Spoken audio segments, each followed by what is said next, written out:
అయ్యప్ప దేవాయ నమః. అభయప్రదాయ నమః. అయ్యప్ప దేవాయ నమః. స్వామి అభయప్రదాయ నమః.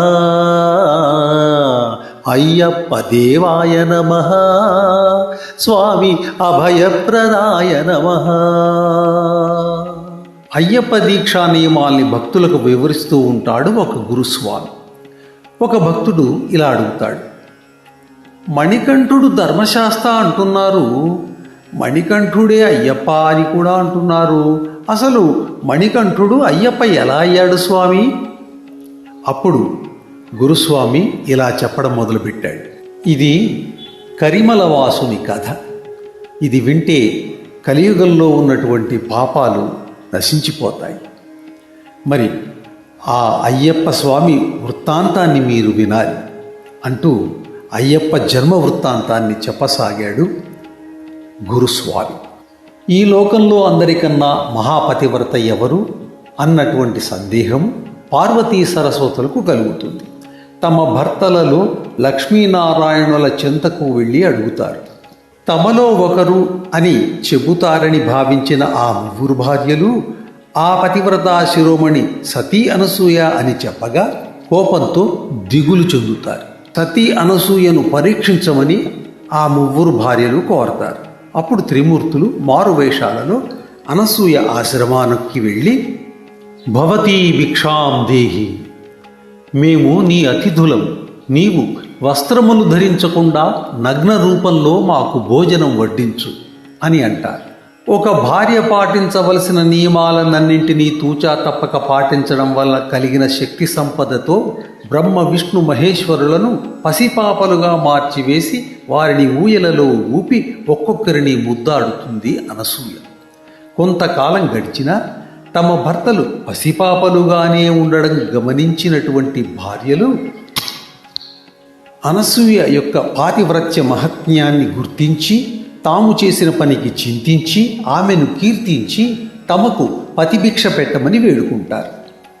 వారి విన్నపాన్ని మన్నించిన అనసూయ ఒక వరం కోరుకుంటుంది. ఆ వర ప్రభావం వల్ల త్రిమూర్తుల అంశతో అత్రిముని అనసూయ దంపతులకు ఒక కుమారుడు జన్మిస్తాడు. అతడే దత్తాత్రేయుడు.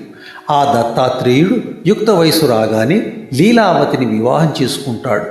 వారి దాంపత్య జీవితం రాసక్రీడలతో మధుర గానాలతో కొంతకాలం పాటు హాయిగా సాగుతూ ఉంది. ఒకనాడు దత్తాత్రేయుడు లీలావతితో ఇలా అంటాడు, పరబ్రహ్మ సాక్షాత్కారం కోసం తపస్సు కోసం అడవికి వెళతాను, నన్ను సాగనంపు. అప్పుడు లీలావతి ఇలా అంటుంది, నా చెంతనే ఉండి తపస్సు చేసుకోవచ్చుగా. అప్పుడు దత్తాత్రేయుడు ఇలా అంటాడు, కామభోగాల మీద విరక్తి కలిగింది, నేను వెళ్ళాలి. అలా వారిద్దరూ మాట్లాడుకుంటూ వారిద్దరి మధ్య వాగ్యుద్ధం పెరిగి ఒకరికొకరు శాపాలు పెట్టుకునే వరకు వెళ్ళిపోతుంది. అమ్మ బాబోయ్, రాక్షస లోకంలో మహిషివై జన్మించు అని శాపమిస్తాడు దత్తాత్రేయుడు. నువ్వు కూడా మహిషానివై పుట్టి నన్ను వెతుక్కుంటూ వస్తావు అని ప్రతిశాపం ఇస్తుంది లీలావతి. లోకకంటకుడైన మహిషాసురుణ్ణి సంహరిస్తుంది దుర్గాదేవి. అయితే దత్తాత్రేయుని శాప కారణంగా లీలావతి మహిషిగా పుడుతుంది. రాక్షస రాజ్యానికి మహారాణి అవుతుంది. రాక్షసుల గురువైనటువంటి శుక్రాచార్యుని ఆనతితో బ్రహ్మదేవుడి కోసం ఘోర తపస్సు చేస్తుంది మహిషి.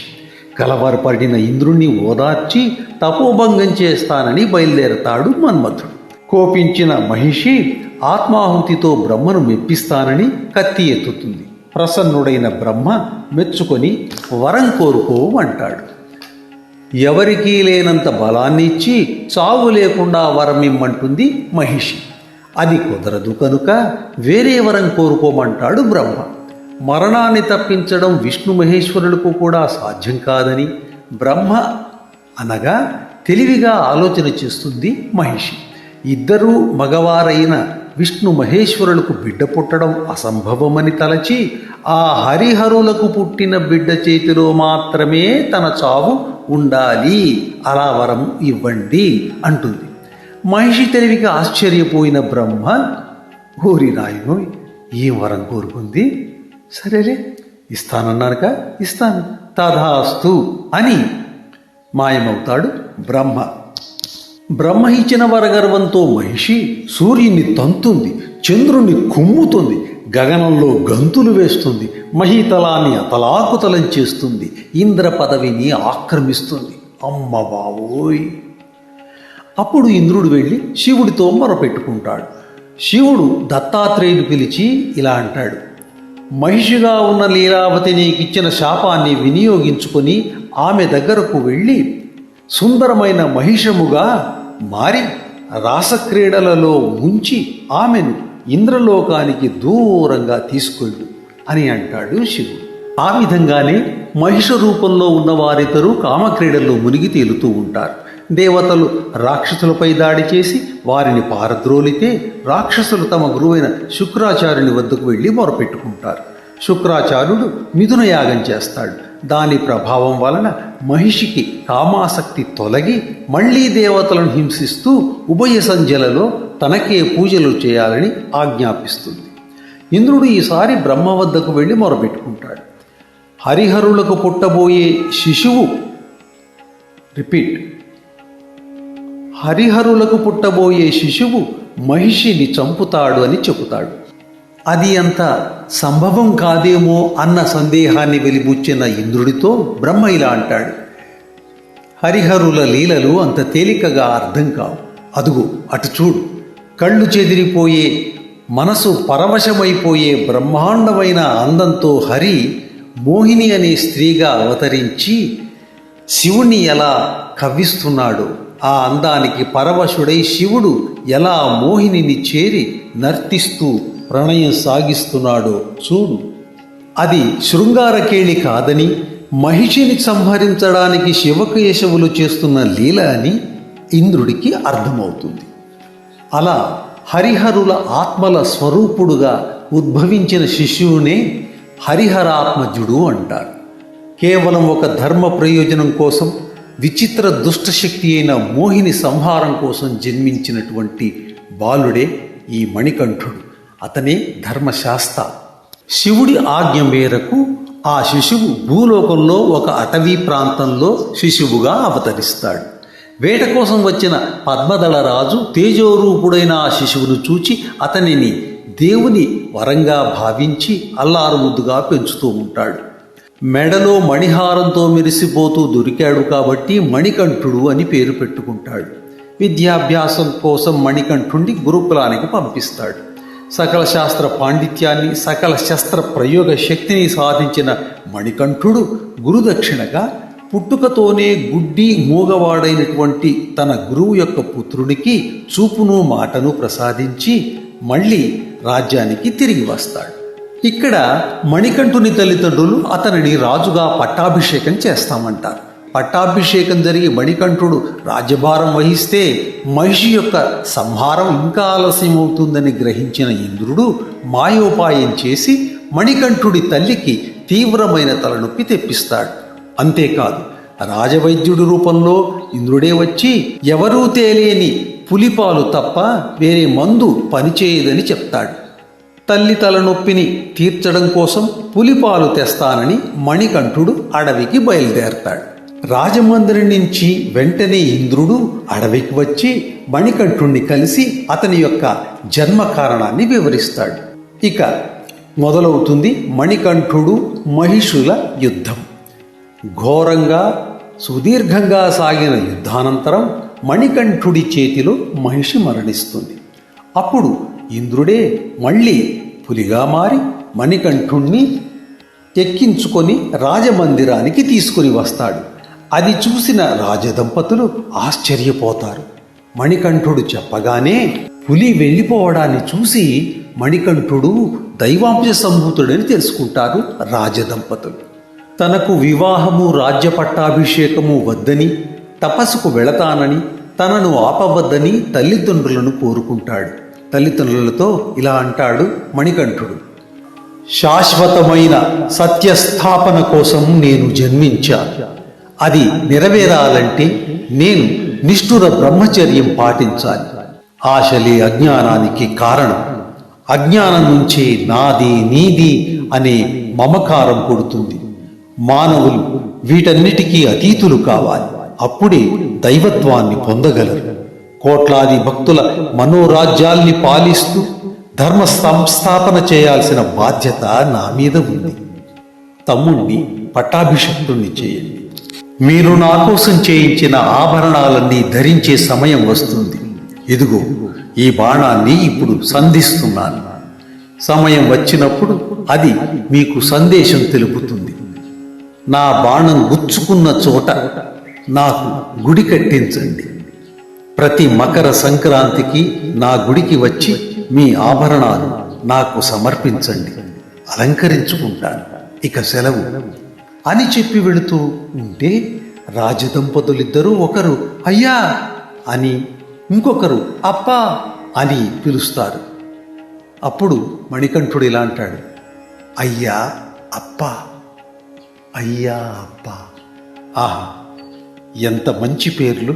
ఇక నుంచి నేను భక్తులకు అయ్యప్పగా పరిచయం చేయబడతాను. అయ్యప్పగా పిలవబడతాను. అయ్యప్ప అంటే పలుకుతాను అని మణికంఠుడు బయలుదేరాడు. శివశ్చ హృదయం విష్ణు, విష్ణోశ్చ హృదయగం శివ.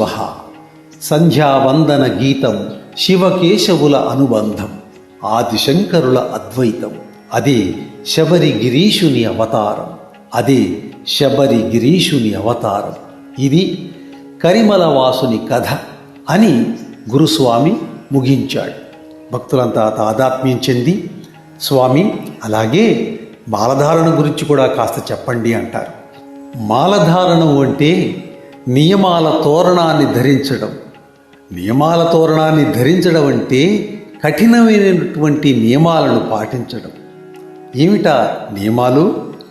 వాసన, రుచి, స్పర్శ, దృష్టి, వినికిడి అనే పంచేంద్రియాలను అదుపులో పెట్టుకొని ఇరుముడిని తలపై పెట్టుకొని జపించే మంత్రమే స్వామి శరణం అయ్యప్ప శరణం. స్వామి శరణం అయ్యప్ప శరణం. దీన్ని భక్తులు గట్టిగా అరుస్తూ ఉంటారు. స్వామియే శరణం, స్వామియే శరణం, అయ్యప్ప శరణం, స్వామియే శరణమయ్యప్ప, స్వామియే శరణమయ్యప్ప అని రకరకాలుగా కొంత మార్పులతో పలుకుతూ ఉంటారు. పంచేంద్రియాలను అదుపులో పెట్టుకోవడం, మనస్సుని నియంత్రించుకోవడం చేసుకునేటటువంటి ఆధ్యాత్మిక సాధన. మరి శరీరానికి సంబంధించినటువంటి కఠిన నియమాలు ఏంటంటే శీతాకాలంలో చన్నీటి స్నానం చేయాలి. ఎందుకంటే ఈ దీక్ష శీతాకాలంలోనే తీసుకోబడుతుంది. కాబట్టి సూర్యోదయం కన్నా ముందే చన్నీటి స్నానం చేయాలి. నేల మీదే పడుకోవాలి. ఒక పూటే తినాలి. సుఖాలు వదిలేయాలి. భక్తి ప్రపత్తులతో అయ్యప్పను శరణు కోరి రకరకాల పూజలు ఉంటాయి. ఈ అయ్యప్ప దీక్షలో 40 రోజుల పాటు ఆయా పూజలను గురుస్వాములు చెప్పిన విధంగా ప్రతిరోజు చేస్తూ ఉండాలి. అలా చేస్తూ ఉండగా రోజు రోజుకి మనలో జ్ఞానం పెరిగిపోతుంది. ఆ జ్ఞానం మనని ఎక్కడికి తీసుకువెళ్తుంది అంటే మన మనసుపై మనం పట్టుని సాధించుకోగలుగుతాం. భగవంతునిపై దృష్టిని పెట్టుకోగలుగుతాం. అప్పుడు శబరిమల యాత్రకు బయలుదేరి ఆ మకర జ్యోతిని సందర్శిస్తాం. ఆ మకర జ్యోతిలోనే అయ్యప్పని చూస్తాం. అక్కడితో పరిపూర్ణంగా మన మనసులో ఉండిపోతాడు అయ్యప్ప. ఆ అయ్యప్పను ధ్యానించడం ఎందుకంటే మన మీద మనం నియంత్రణ సాధించుకోవడం కోసం. మన మనసు మనం చెప్పినట్టు వినాలి. మనము భగవంతుడు చెప్పినట్టు వినాలి. భగవంతుడు చెప్పినట్టు వినాలంటే ధర్మం ప్రకారం వినాలి. ధర్మం ప్రకారం నడుచుకోవాలి. అలా నడుచుకుంటే ఏ ఇబ్బంది, ఏ దుఃఖము ఉండదు. అదే అలౌకికమైనటువంటి సుఖం. అదే ఆత్మానందాన్ని ఇస్తుంది. అలాంటి ఆత్మానందం పొందడానికి ప్రతి సంవత్సరం ఇలా మాలలు ధరించి స్వామికి దగ్గరవుతూ ఎన్నో జన్మలు ఇలా చేస్తూ సాధన చేస్తూ ఉంటే ఆ జ్ఞానం వల్ల మనకు మోక్షం సిద్ధిస్తుంది. ఇది అంతిమ లక్ష్యం. రాగద్వేషాలకు అతీతులు కావాలి అంటున్నాడు మణికంఠుడు అయ్యప్ప. కాబట్టి అది ఎలా సాధ్యము అంటే అయ్యప్ప స్వామి దీక్ష వల్ల సాధ్యమవుతుంది. కాబట్టి మనమంతా మండలం పాటు ఈ దీక్ష చేస్తూ ఆ అయ్యప్ప స్వామి చెప్పినటువంటి సందేశాన్ని పాటించడానికి ప్రయత్నిద్దాం. మనందరకు అయ్యప్ప స్వామి కృపా కటాక్ష ప్రాప్తిరస్తు. స్వామియే శరణమయ్యప్ప, స్వామియే శరణమయ్యప్ప.